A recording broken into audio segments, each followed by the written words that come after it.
제가 재작년이었나요? 작년이었나요? 오늘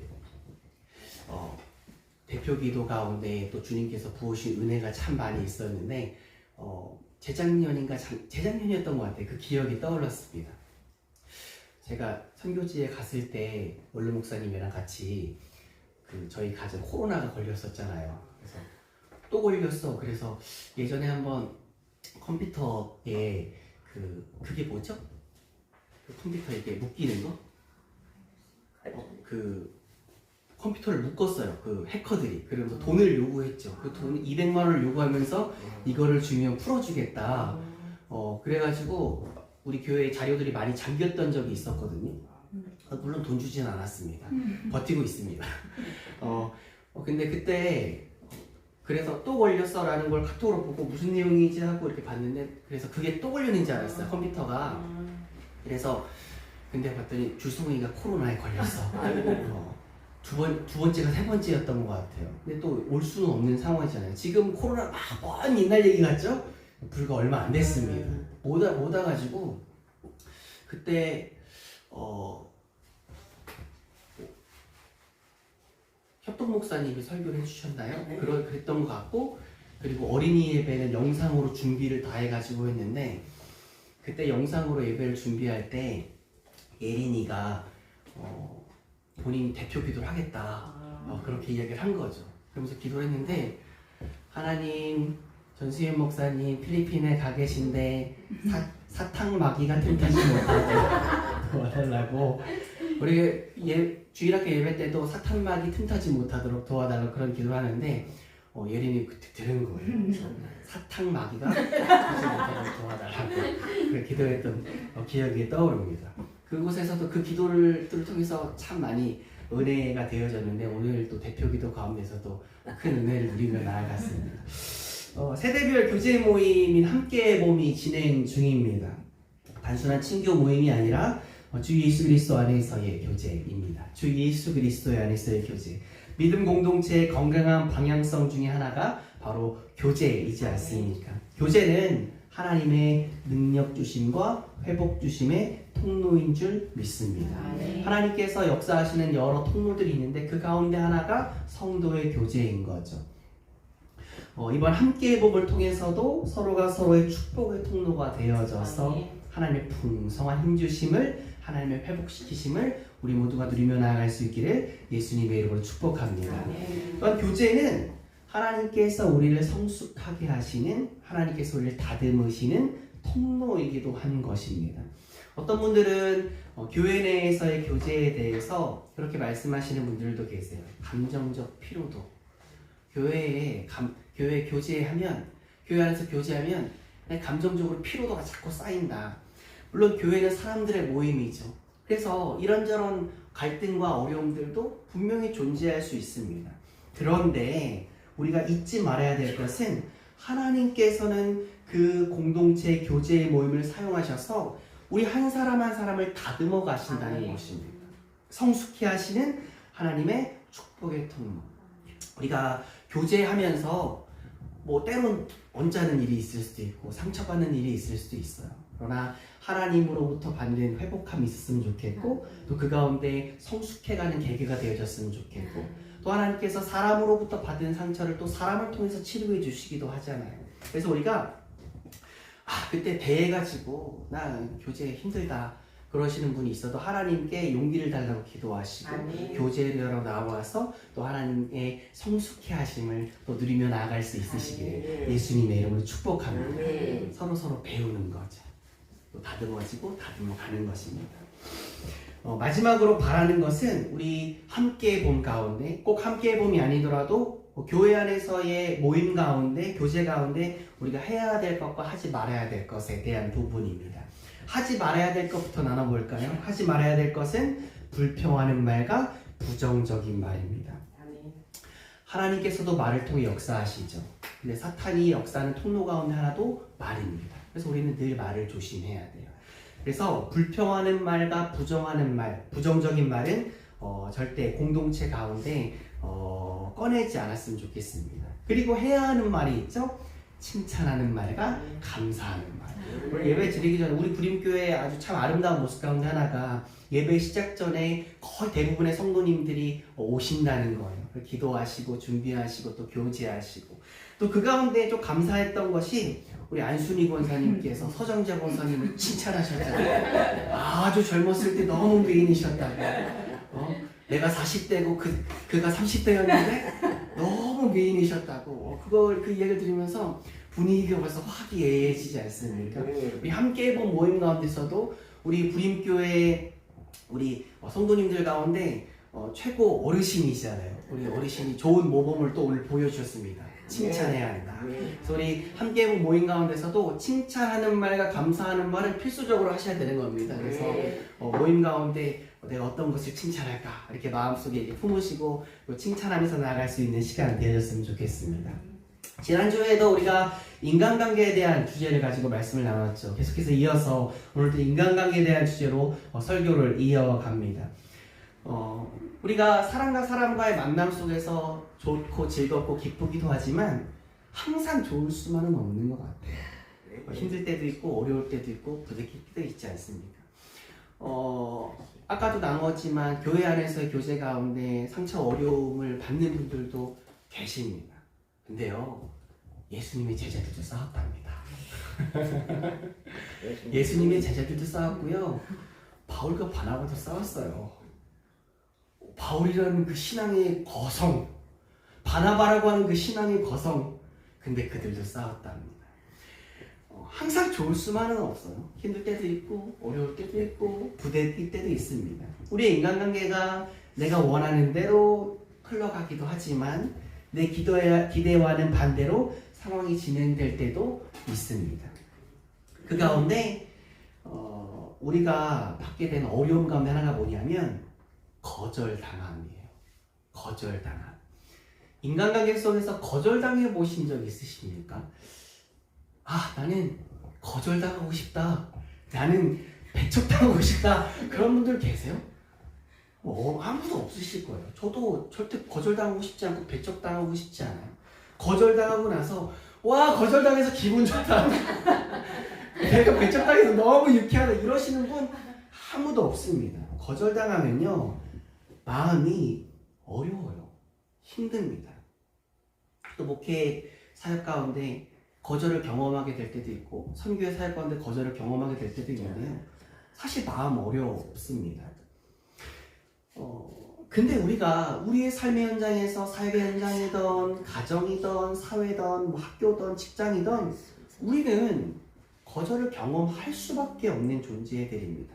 거절을 경험하게 되죠. 어떤 거절들 당해보셨는지요? 여태까지 내가 지난날의 내 인생을 돌아봤을 때 난 어떤 거절을 당해봤을까? 가장 흔하게는 내가 누군가에 부탁했을 때 거절당하면 그게 작은 부탁이든 큰 부탁이든 사실 물론 거절당할 수도 있죠. 근데 거절당하고 나서 쿨하게 그래 알았어? 괜찮아 하지만 마음속 한 구석으로는 조금 그래요. 어려움이 있습니다. 또 어떤 거절들이 있을까요? 젊은 청년들이 막 이력서를 써요. 이 회사에, 저 회사에 내가 원하는 회사에 가기 위해서 스펙을 쌓고 어떤 자격증을 따고 이런 경험들을 했습니다. 막 자소서 열심히 써서 막 열심히 그 이력서를 씁니다. 근데 목표하는 회사를 이력서를 쓸 때 당연히 그런 마음 먹고 쓰죠. 목표하는 회사에 내가 들어가고 싶다. 그렇게 그 마음과 소망을 가지고 이력서를 쓰잖아요. 근데 합격될 때도 있지만 많은 경우에 거절을 맛보기도 합니다. 요즘은 은퇴라고 하는 개념을 찾아보기 힘든 시대인 것 같기도 해요. 또 많은 분들이 많은 노년층들이 이런저런 이유로 계속해서 경제활동을 이어갑니다. 근데 고령층들도 경제활동을 많이 하시는데 요즘은 60대 돼도 청춘이라고 하잖아요. 경제활동 하시는데 막 이력서를 쓰는데 어르신들도 되실 때도 있지만 거절당하실 때도 있죠.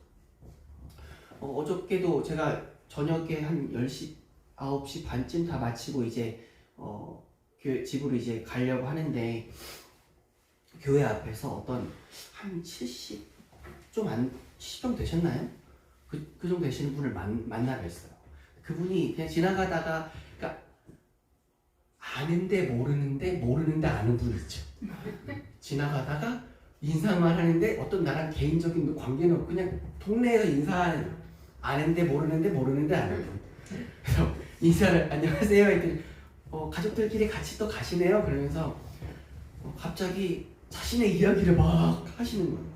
내가 어디에서 일을 하다가 그만두게 됐고 10개월 동안 일을 못 하다가 이제 내가 저기 서울에 가서 일을 하게 됐다. 뭐 이런 말씀을 쭉 하시는 거죠. 그래서 10개월 동안 일을 못 하시다가 일을 하게 되셨다는 이야기를 기쁜 마음으로 계속 말씀하시는 거예요. 그게 되실 때도 있지만 안 되실 때도 있어요. 근데 어르신들의 입장에서 제일 서러울 때가 그럴 때 같아요. 나이 많다고 거절당했을 때. 근데 어르신의 입장을 이렇게 생각해보면 그렇지 않을까? 어르신들 나 나이 많다고 안 써준, 어떤 성도님이 저한테 그러시더라고요. 내가 나이 많다고 안 써준대요. 나이 많다고 안 써준대요. 얼마나 또 마음 어려우실까? 근데 직장을 들어가고 나서도 그 직장 생활 가운데서도 계속 거절을 우리는 경험하기도 합니다. 진급 시험 번번이 누락되면 얼마나 마음 어려울까요? 이성 관계 가운데서도 거절을 경험하기도 하죠. 내가 누군가를 좋아하는데 내 마음을 담아서 내가 당신을 좋아합니다라고 표현했는데 거절당하면 마음이 어떨까요? 정말 힘든 상황일 것 같습니다. 결혼을 허락받는 과정에서도 그런 것 같아요. 어떤 분이 이렇게 상담하시는 걸 좀 받는 그 상담 프로그램에서 나온 내용을 봤는데 남자분과 여자분이 이제 사랑을 해서 결혼을 하시려고 이렇게 제가 결혼하고 싶습니다라고 처갓집이 아직 결혼하지 않았어요. 찾아갔는데 안 된다는 거예요. 왜 안 되냐고 그랬더니 직업 때문에 안 된대요. 직업 때문에 안 된다고 거절을 당한 거예요. 근데 허락을 안 해주셨는데 그냥 결혼을 했어요. 근데 결혼하고 나서도 계속해서 거절당하는 거예요. 나를 사위로 인정해주지 않는. 이 영화에서나 나올 것 같은 이야기인데, 드라마에서나 나올 것 같은 이야기인데 사실 그런 경우가 적진 않잖아요. 결혼했는데 나를 사위로 인정하지 않고 나를 며느리로 인정하지 않는, 그렇게 계속 거절을 당하는 거예요. 이 이야기를 들었는데 같이 두 사위가 있는데 허락을 해준 사위, 직업이 장모님 보기에 괜찮은 사위는 막 눈에 보이게 잘해주는 게 보이고, 장모님이 보기에 직업에는 귀천이 없죠. 근데 눈에 보이게 막 편애하는, 내가 너의 직업 마음에 안 들어 하면서 내가 그래서 결혼도 반대했고 결혼해도 내가 사위로 인정하지 않아가 눈에 보여지는 모습들이 있는 거예요. 그 사위가 막 울더라고요. 상담 프로그램 나와서 막 울어요. 내가 어떻게 하면 사위로 인정받을 수 있을까? 젊은 사람 밥도 있는데 내가 거절당했을 때 자존심이 많이 상할 수 있을 것 같아요. 누군가 날 거절했을 때, 가정에서, 일터에서, 사회에서, 직장에서, 또 학교에서 누군가 나를 거절했을 때 내가 참 많이 자존심 상할 것 같아요. 그리고 어떨 때는 나를 그 거절한 대상에 대해서 분노를 품기도 할 것 같습니다. 나를 거절했다라고 하는 것에 대해서 분노를 품는 사람도 있을 수 있을 것 같습니다.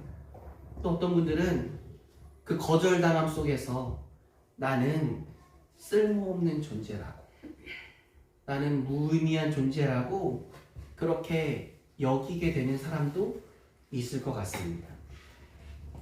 근데 반대 경우도 있을 것 같아요. 거절이 아니라 내가 받아들여졌을 때 나 이런 존재야 라고 어떻게 돼요? 으쓱하게 되고 우쭐거리기도 하고요. 거절당한 사람에 대해서는 어떤 마음을 가져요? 깔보게 되는 거죠.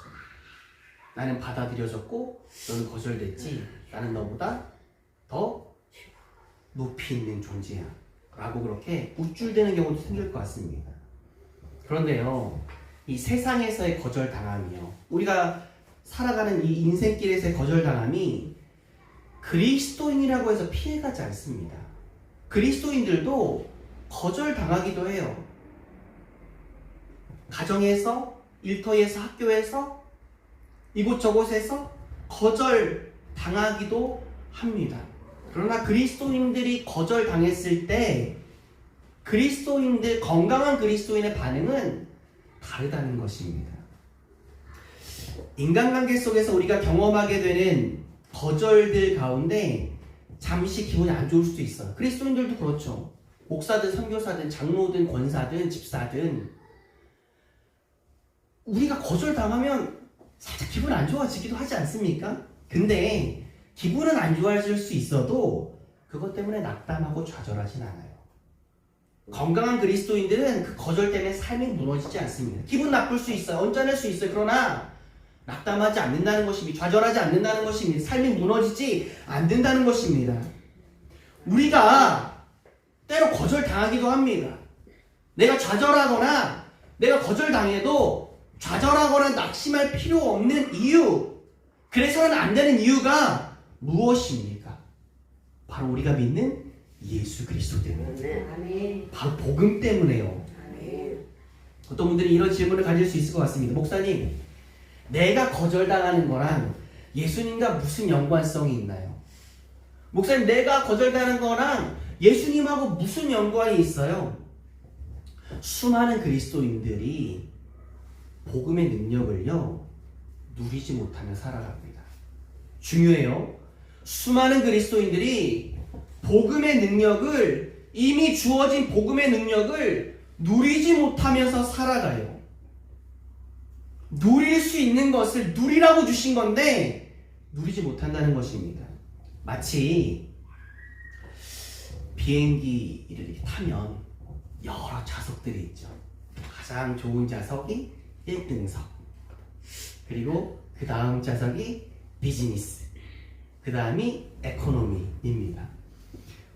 이 에코노미랑 이 퍼스트 클래스 1등석 가격 차이는 엄청나요. 근데 이런 거예요. 마치 근데 그 비행기에는 1등석밖에 없는 비행기가 있는데 1등석밖에 없는 그 비행기표를 선물 받아서 그 비행기를 탔어요. 근데 그 1등석 자리에 앉지 않고 저 비행기 구석에 가가지고 이렇게 서서 가는 그런 꼴로 살아가는 그리스도인들이 참 많습니다. 제가 1등석을 타본 적 있을까요? 없을까요? 없습니다. 없어요. 근데 1등석을 타면 어떤 혜택이 주어지는지는 여기저기서 많이 주워들었습니다. 1등석을 타면, 우리가 비행기를 타면 기내식이라는 게 나오잖아요. 어느 좌석을 타든 저가 항공이 아니면 기내식이 나오죠. 에코노미를 타면 기내식이 나오는데 무엇을 드릴까요? 하면서 소고기와 돼지고기가 준비되어져 있습니다. 거의 두 가지 중에 하나를 고를 거잖아요. 근데 그 중에 하나 이제 골라서 먹는 거예요. 근데 1등석을 타면 그 메뉴가 나오는 게 아니에요. 코스 요리가 나옵니다. 코스 요리 아시죠? 코스 쫙 에피타이저 먼저 이렇게 입맛을 돋구기 위한 것부터 시작해가지고 쫙 해서 이게 스튜어디스들이 많은 분들이 이렇게 케어하셔야 되잖아요. 1등석은 1등석만 케어하는 스튜어디스가 따로 있습니다. 부르지 않아도 오셔요. 계속 부르지 않으셔도 돼요. 이렇게 계속 오시는 거예요. 1등석을 타면 비행기 오래 타는 거 힘드신 분들이 힘들어하시는 이유 가운데 하나가 뭘까요? 좌석이 너무 좁잖아요. 이렇잖아요. 1등석은 침대로 변합니다. 침대로 변하고 어떤 1등석은 내 방같이 이렇게 쫙 쳐져요. 제가 어떻게 한다고요? 봤어요. 보고 들었습니다. 타보진 않았습니다. 그리고 어떤 1등석은 1등석 손님들에게만 제공되어지는 비행기 안에서 샤워를 할 수 있더라고요. 비행기 안에 샤워실이 준비됐다고 하면서 내가 장거리 여행하면 씻고 싶잖아요. 샤워실도 있어요. 근데 이런 1등석 티켓을 선물 받았는데 비행기를 탔어요. 근데 그 자리에도 앉지 않고 누릴 수 있는 것도 누리지 못하고 그냥 비행기 저 구석에 가가지고 이렇게 서서 가면 얼마나 억울해요. 얼마나 억울합니까? 근데 참 많은 그리스도인들이 그런 모습으로 살아가고 있습니다. 오늘의 말씀의 주제뿐만 아니라 그런 경우가 너무 많아요. 이미 1등석 선물 받았습니다. 좋다는 것도 알아요. 비행기도 탔습니다. 좋지 1등석 좋지 알아요. 근데 그걸 누르지 않고 그냥 서 있어요. 구석에 누르지 못하는 거죠. 다시 돌아가 볼까요? 이것을 거절당함과 어떻게 연결시켜서 생각하게 됩니까? 우리가 살아가면서 이 세상에서 거절당할 수 있거든요. 잠시 기분 언짢을 수도 있죠. 유쾌하지 않을 수도 있습니다. 근데 그것 때문에 내 존재가 부정당하는 것도 아니에요. 그럴 필요도 없고 그래서도 안 됩니다. 그것 때문에 내가 초라하게 생각할 필요도 없는 겁니다.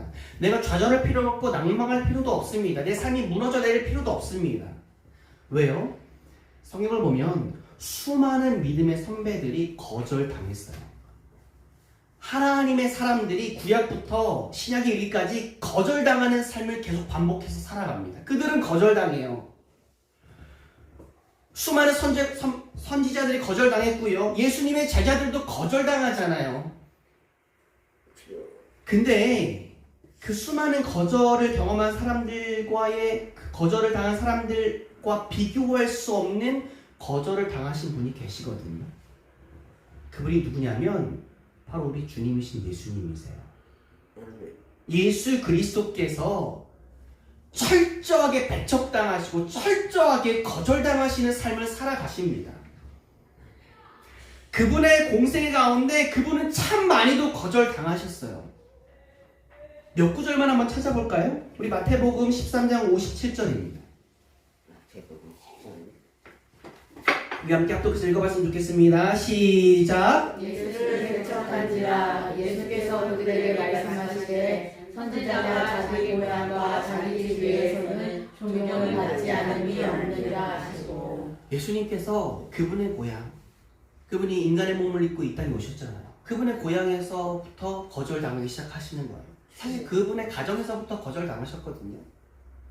나중에야 예수님에 대해서 믿게 되지만 그분의 가정 안에서도 그분을 배척하는 사람들이 있었고 그분의 고향에서도 예수님을 거절하는 거예요. 배척하는 거예요. 또 볼까요? 마가복음 5장 17절 한번 말씀 읽겠습니다. 함께 하겠습니다. 시작. 그들이 예수께 그 지방에서 떠나시기를 강구하더라. 이게 군대 귀신 이야기 이후에 나오는 내용입니다. 이거 오늘 설교 가운데 다 내용을 이야기할 수는 없지만 그때에도 예수님께서 귀신 쫓아주시고 나서 거기 있는 사람들이 예수님한테 뭐라고 말씀드려요? 떠나달라고요. 여기서 떠나달라고요. 예수님이 그 지방에서도 배척당하십니다. 거절당하십니다. 많은 이들은 왕이신 예수님을 배척했습니다. 구원되신 예수님을 배척했습니다. 그리고 예수님의 십자가는 예수님이 거절당하심을 분명하고도 명확하게 보여줍니다. 수많은 사람들이 예수님을 배척하고 거절하는 거예요. 예수님을 죽이라고 외치는 거예요. 호산나 호산나 그렇게 소리 높였던 사람들이 돌변해서 예수님을 십자가에 못 박으라고 이렇게 외치기 시작하는 모습을 우리가 보게 되지 않습니까? 우리 요한복음 19장 6절 말씀 함께 합독해서 읽었으면 좋겠습니다. 시작. 대제사장들과 바리새인들이 예수를 보고 소리질러 이르되 십자가에 못 박으소서 십자가에 못 박으소서 하는지라. 빌라도가 이르되 너희가 친히 데려다가 십자가에 못 박아라. 나는 너희에게서 죄를 찾지 못하였노라. 하나님의 아들이신 그분께서 인간의 몸을 입고 이 땅에 오셨습니다. 수많은 사람들에게 거절당하십니다. 그런데요, 예수님의 그 거절당하심은 그분의 선택이셨습니다. 그분께서 거절당하셨고 배척당하셨고 짓밟히셨고 죽임당하셨잖아요. 우리 다시 한번 또 요한복음 1장 9절에서 11절까지 한번 읽어봤으면 좋겠습니다. 함께 읽겠습니다. 시작. 참이 곧 세상에 와서 각 사람에게 비추는 빛이 있었나니 그가 세상에 계셨으며 세상은 그로 말미암아 지은 바 되었으되 세상이 그를 알지 못하고 자기 땅에 오매 자기 백성이 영접하지 아니하였으나. 사랑하는 예배자 여러분, 근데 그분의 거절당하심은 그분의 선택이셨어요. 그분께서는 철저하게 거절당하심을 택하십니다. 배척당하시고 짓밟히시고 죽임당하심을 택하셨습니다. 돌로 왜요? 죄 때문에 영원히 배척당할 수밖에 없는 나를 위해서, 죄 때문에 영원히 거절당할 수밖에 없는 우리를 위해서 그분은 근데 우리를 받아주시기 원하시잖아요. 죄로 인해 하나님과의 관계가 끊어진 인간이 하나님 앞으로 다가올 수 있도록, 하나님 앞으로 나올 수 있도록 그 길을 마련하시기 위해서 나를 받아주시기 위해 그분께서 배척당하셨다고요. 나를 영접해 주시기 위해, 나를 받아주시기 위해 그분께서 거절당하심을 택하셨다는 것입니다. 그렇기에 예수님을 믿는 자는 그분의 받아주심을 누립니다. 예수님을 영접하는 자가 하나님께로부터 영접되어짐을 누립니다. 예수님께서 말씀하셨죠. 나는 곧 길이요 진리요 생명이니 나로 말미암지 않고는 아버지께로 올 자가 아무도 없다. 예수 그리스도를 통해서 우리가 하나님 앞으로 나아가잖아요. 예수 그리스도를 통해서 하나님께서 우리를 받아주시는 거예요. 하나님께서 우리를 용납해 주시는 것입니다. 그것도 어떤 신분으로 우리를 받아주세요? 자녀의 신분으로. 하나님의 자녀의 신분으로. 영접하는 자, 곧 그 이름을 믿는 자들에게는 하나님의 자녀가 되는 권세를 주셨습니다. 예수님을 믿는 자, 하나님께서 받아주시는 것입니다. 자녀 삼아 주시는 것입니다. 우리가 세상을 살아가면서 인간관계 속에서 배척당할 때가 있을 수도 있죠. 거절당함을 경험하기도 합니다.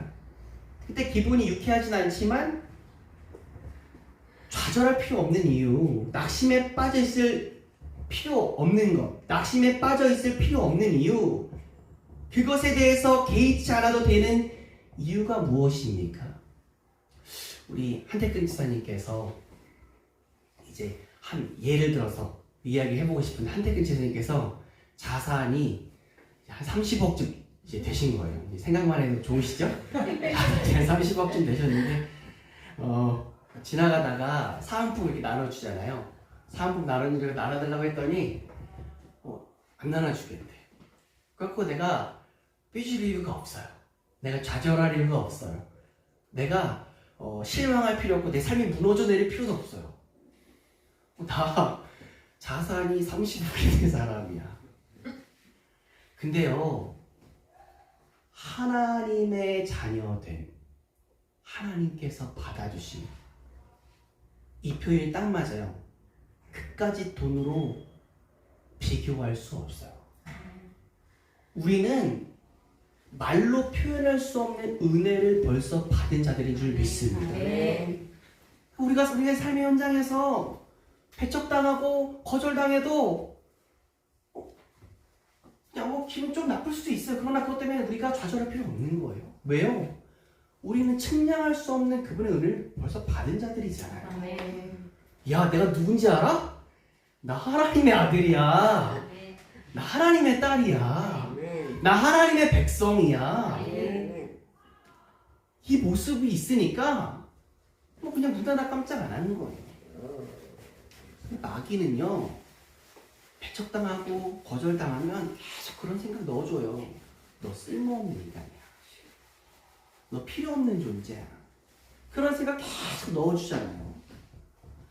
하나님의 뜻과 마귀의 유혹을 분별할 수 있길 예수님의 이름으로 축복합니다. 하나님은 말씀하세요. 너는 너무 소중한 존재다. 너는 너무 존귀한 존재다. 예수 그리스도의 십자가가 그것을 말해주잖아요. 우리가 얼마나 사랑받는 존재인지, 우리가 얼마나 귀중한 존재인지 말입니다. 로마서 5장 8절 말씀 함께 합독해서 읽어봤으면 좋겠습니다. 시작. 우리가 아직 죄인 되었을 때에 그리스도께서 우리를 위하여 죽으심으로 하나님께서 우리에 대한 자기의 사랑을 확증하셨느니라. 아멘. 우리는 소중한 존재입니다. 아멘. 우리는 귀중한 존재입니다. 아멘. 내 존재의 의미는요, 내가 세상 사람들에게 인정받으면서 오는 게 아니에요. 내가 높음에서 오는 게 아닙니다. 얼마나 돈을 많이 갖고 있는가, 내가 얼마나 학식이 있는가, 그것에서 오는 것이 아닙니다. 내가 소중한 존재인, 내가 귀중한 존재인 이유는요, 하나님께서 나를 사랑하시기 때문입니다. 아멘. 우리의 존재의 이유는 하나님과의 관계로부터 오는 거예요. 그분께로부터 이미 우리는 부여받은 것입니다. 우리는 소중한 존재입니다. 하나님께서 우리를 귀중하게 여기시니 우리는 귀중한 존재입니다. 또 하나 잊지 않았으면 좋겠어요. 하나님이 나만 귀중하게 여기시는 것이 아닙니다. 아멘. 내 옆에 있는 사람, 내 앞에 있는 사람, 내 뒤에 있는 사람, 아멘. 저 아프리카에 있는 사람, 저 미얀마에 있는 사람, 하나님은 귀중하게 여기시는 줄 믿습니다. 아멘. 이 땅을 살아가며 인간관계 속에서 거절을 당하더라도, 배척당하더라도 실망하거나 낙심하지 마시기 바랍니다. 아멘. 하나님께서 우리를 사랑하시고 아멘. 늘 우리와 함께 하시는 줄 믿습니다. 아멘. 이 시간 함께 찬송가